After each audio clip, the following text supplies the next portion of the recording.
series of computer networking, today's topic is switching techniques. So when we talk about switching, the first term which comes into our mind is switch, and please recall that in internetworking elements we have gone through the functionality of switch also. So coming to switching in context of computer, we can say computer networks or computer communications. It is a process of transferring data packets from one device to another in a network, or the network could be different also. That means the device can be from one network to another, and for this kind of transformation, this kind of transfer of data packets, the specific devices which are being used are known as switches.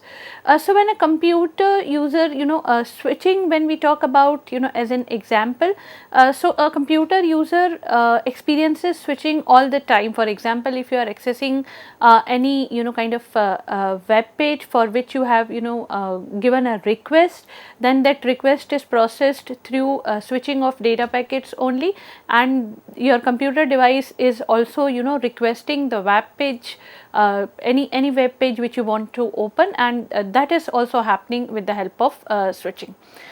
So we have gone through OSI model, and in that model we have seen that there are 7 layers of that model. So switching, when we talk about particularly, occurs where or on which particular layer.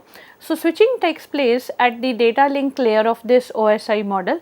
That means after the generation of data packets in the network layer, which is just the layer above the data link layer, switching, we can say, is the immediate next process which is going to take your data communication forward. So basically your switching is the functionality, or it's going to take place in the at the data link layer of this OSI model. Now moving back to switch, basically a switch is kind of a hardware device that connects and help multiple devices share a network without their data interfering with each other. That means it is the switch's job who is going to kind of make the data of all the devices, or keep the data of all the devices separate. So in this way we can say that a switch works like a traffic cop at a busy intersection, and when a data packet arrives, the switch is going to decide that where it needs to go, obviously on the basis of available information. When a data packet arrives, the switch decides where it needs to go and send it through the right port. So some data packets when come from devices directly connect to the switch, like we can say computers or VoIP phones. Other data packets may come from the devices connect through various hubs or routers. So these data packets will be kind of we can say keep coming from all the directions, maybe that from the devices directly connected to the switch, or from the devices which are connected through various hubs and routers. And your switch knows which devices are connected to it, and switch is capable of sending the data directly between them. Now if the data needs to go to the another network, then it is the responsibility of the switch to send it to a router, and then router is going to forward that to the correct destination. So if I am talking about the same network, the switch is going to kind of, we can say, divert the data packets. If it is about the different or two different networks, then your switch is going to send the data packets to the router, and then now it will become the responsibility of the router to forward the data packets to the correct destination. In this way, these internetworking elements actually collaborate with each other in order to achieve the whole process of data communication. Now when we want to formally define network switching, so switch, as I have told you, is a dedicated piece of we can say computer hardware. It's it's in the form of hardware, and this is the device which facilitates the process of switching. Now, switching is actually incoming data packets, taking the incoming data packets and transferring them to their destination. We can say that is the process of switching, and a dedicated piece of hardware which is going to perform this switching is actually a switch. And as I have told you, this switch works at DLL data link layer of the OSI model, and the switch primarily handles the incoming data packets from a source or maybe from another network, decides the appropriate port through which these data packets will reach their target computer, or maybe we can say target network. Now, how this switch is going to decide the port on which a data packet shall pass. So, this is done with the help of MAC address. MAC is media access control address, and in the previous lectures I already told you that your MAC is actually MAC address is something which is we can say an address of the computer at the local network, or it is a kind of a fixed address which is attached with the computer. So, switch is going to decide the port through which a data packet will move on to its destination, and this is done with the help of MAC address. And in order to keep a track of all the MAC addresses to which data is to be forwarded, to which data is not to be forwarded, for this whole procedure your switch maintains a switching table. This switching table is also known as forwarding table. So, with the help of maintenance of this switching table, your switch is going to do this effectively, this whole process of switching, that is forwarding the data packet to their correct destination. Now, when we compare switch with the hub or repeater, which are other internetworking devices which are operating kind of we can say on maybe the similar layer or on the other layer, we find that network is kind of more efficient as compared to a hub or a repeater. Because of this maintenance of this switching table, the task of switching is kind of simplified, and hence because of this simplification of this forwarding task, the congestion on the network is reduced. And when we say the congestion on the network is reduced, it effectively improves the performance of the network. So, we can say a switch is more efficient than a network hub or a repeater, because if I am talking about a repeater, the task of the repeater is just to repeat the data. It is not going to take any kind of decision that where to repeat, what to repeat or something of that sort. So, no intelligent decision is going to be taken by the repeater, whereas switch, if I am talking about, with the help of maintenance of that switching table or forwarding table, this switch is going to decide that which data packet is sent to be kind of on which particular MAC address or on which particular device. So, if we want to have a look that how is a switch is going to work, so we can have a look on the on the screen. A figure is given. So, you can see on the leftmost side there is a router which is followed by a network switch. That means the data is coming from the router, and then this network switch is going to take a call that whether this data is to be sent to to a printer, or maybe to a server, or maybe to a laptop, or maybe a desktop computer. These are the different devices on that particular network, and each and every device of this thing is having we can say a different MAC address or a different their local address. So, where to forward this data will depend on the network switch, and this decision is being taken care by the information regarding the destination, which is that information is already encoded into the data packet, and looking into that data packet, this switch is going to take kind of a call or a decision that on which particular device or on which particular network, if I am talking about a combination of two networks, where to forward this particular data.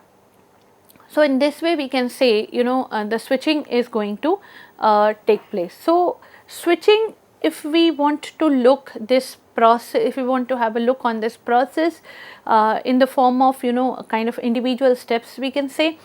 So the individual steps which are followed during this switching process are, first is frame reception, then there is MAC address extraction, then MAC address table lookup, then taking a forwarding decision and switching table update, and this, in this way, with the help of all these steps, your switching process is going to take place. So now let us understand all these process steps one by one in the whole process. So frame reception is, your switch is going to receive a data frame or a packet from a computer connected to its port. So that means a frame is being, we can say, received by switch. Now in the next step, your switch is going to read the header of the data frame and collects the destination MAC address from it, because the destination MAC address is encoded, or we can say is written inside the data frame. So in the second step, after receiving the frame, that MAC address extraction is being done by switch, and then because on the basis of this MAC address extraction, the data packet is being forwarded, or the data packet will be forwarded to the correct destination. Then after having the MAC address, after getting it extracted from the frame, now the next we can say step is to look up into the table. So once the switch has retrieved the MAC address, it performs a lookup in the switching table, and what this switch is looking for, it is looking for a port that leads to the MAC address of the data frame, so that that data frame is to be sent on to that particular port. So first of all, the frame is being received. After that, the address is being extracted, and by taking that address, we need to look up into that table, that which is the matching port on which that MAC address, or which leads to that MAC address which we are looking for. And then after kind of finding that port on which the data is to be sent, if the switch matches the destination MAC address of the frame to the MAC address in its switching table, it forwards the data frame to the respective port. Now, is there a situation, if if there is a situation in which your MAC address which the switch is looking for does not exist in the forwarding table, or we can say does not exist in the switching table, then what will happen in that situation? In that situation, it will follow the flooding process. So flooding process means, flooding process says that the data frame will be sent to all the ports except on the one from which it came from, and it will record all the MAC addresses to which the frame was delivered. So basically, if we can say, if exact address is not being found, then that particular data packet is being flooded to all the we can say all the ports which are available in the switching table. In this way, the switch is going to find the new MAC addresses also, and then it updates the forwarding table. So it is not only the process of switching which is happening, which is a process of sending data packets. It is also comprises of updating the forwarding table or updating the switching table by the new MAC addresses. And why a new MAC addresses is being shown up on a network? If any new device is joining onto a network, a new MAC address will be shown up. Now in this way, this whole process of switching takes place, and finally once the destination port is found, the switch is obviously going to send the data frame to that port and forward it to its targeted computer or we can say targeted network. So basically, in the process of switching, the switch first receives the frame, extract the MAC address, look for that MAC address, find out the port on which it is to be sent, take the forwarding decision, and if that port is not available in the switching table, then the process of flooding takes place. And finally, the frame transition, which is the process, or which is the step of, once the destination is found, once the destination port is found, the switch sends the data frame to that port and forward it to its target computer or network. So, this was we can say a process of switching, also the functionality of switch, which we have completed, which we have seen in detail. Now, coming to the next step, which is types of switching. So, types of switching, basically there are three types of switching.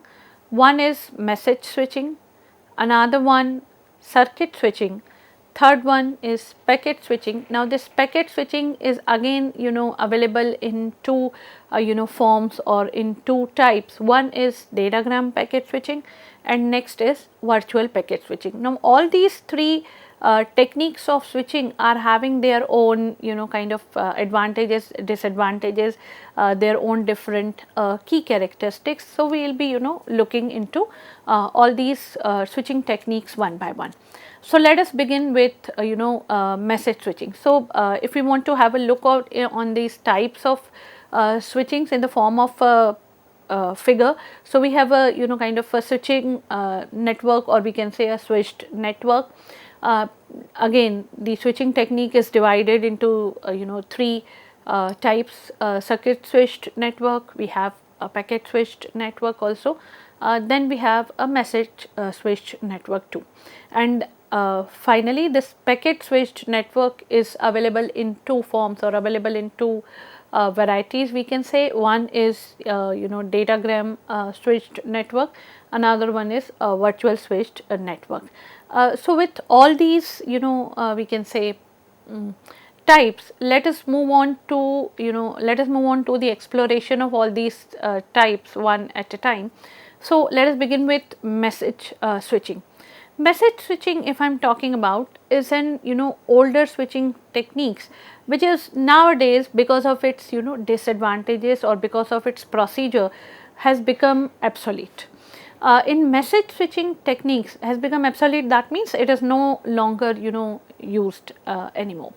So, in message switching techniques, the entire data block or entire message is forwarded across the entire network, and thus in this way it is kind of regarded as a highly inefficient method, because this message switching techniques, taking the whole message without looking into which are the ports, or kind of which are the devices which are there to receive this particular message, it is forwarded across the entire network, and hence the whole network, we can say, is kind of being flooded with the help flooded in case of this message switching technique.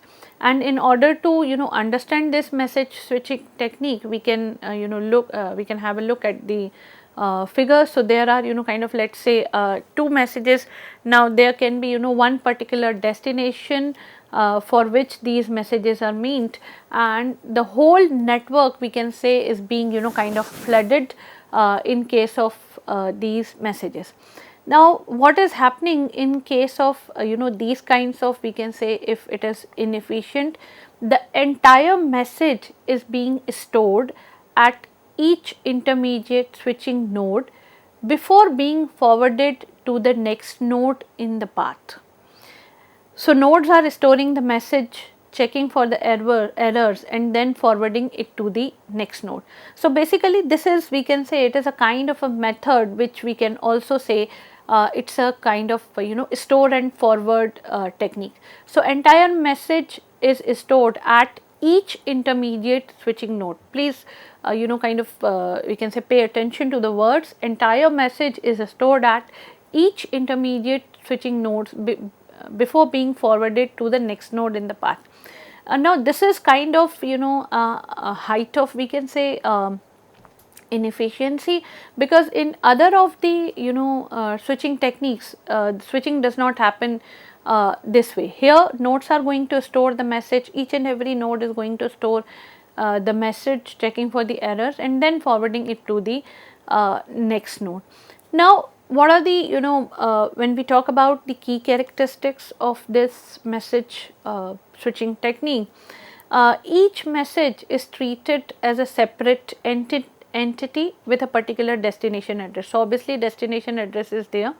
Now each message is treated as a separate entity, and even if the outgoing route is busy, the message is queued and then retransmitted when the route becomes available. So message is being kind of, we can say, entered in a queue, or we can say message is queued, and it will be retransmitted when the route is available in case your outgoing route is busy.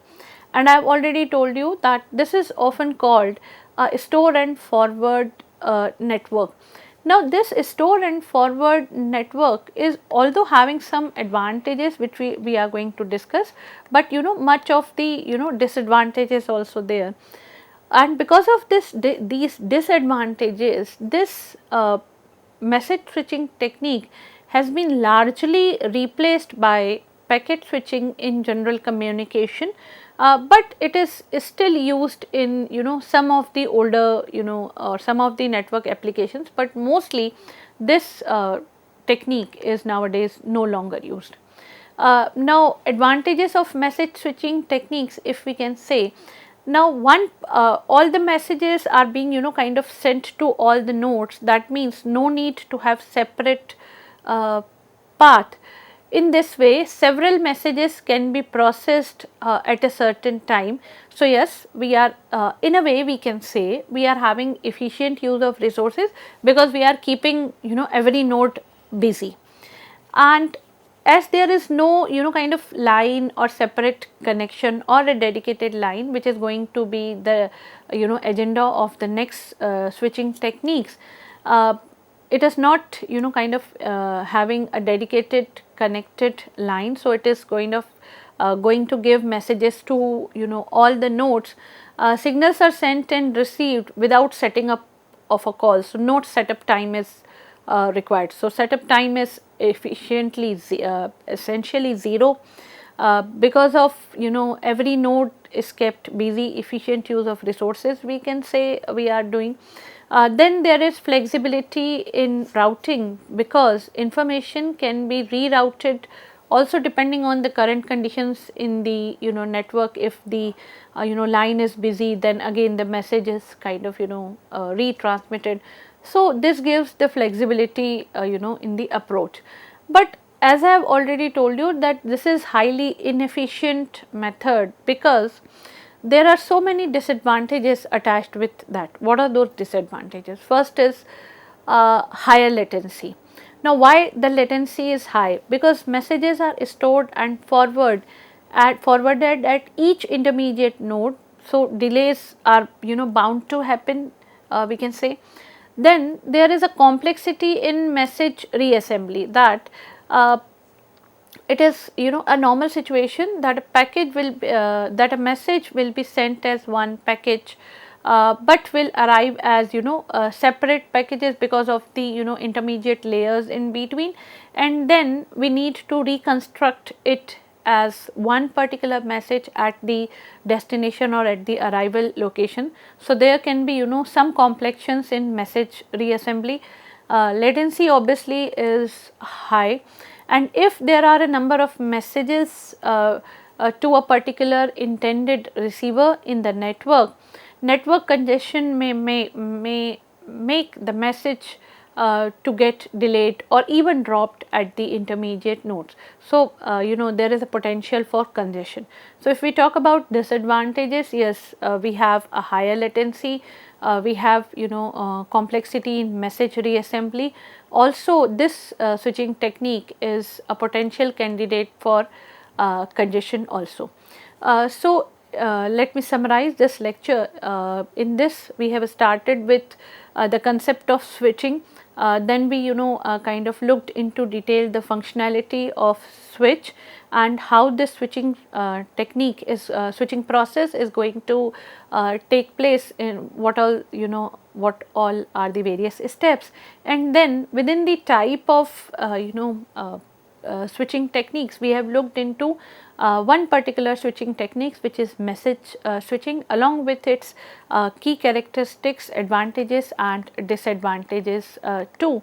More on the switching techniques is going to be covered in our next lectures. Here is a list of references which is being used for the preparation of lecture. Hope you have enjoyed this one. I will see you in the next lecture with more switching techniques. Till then, take care. Goodbye.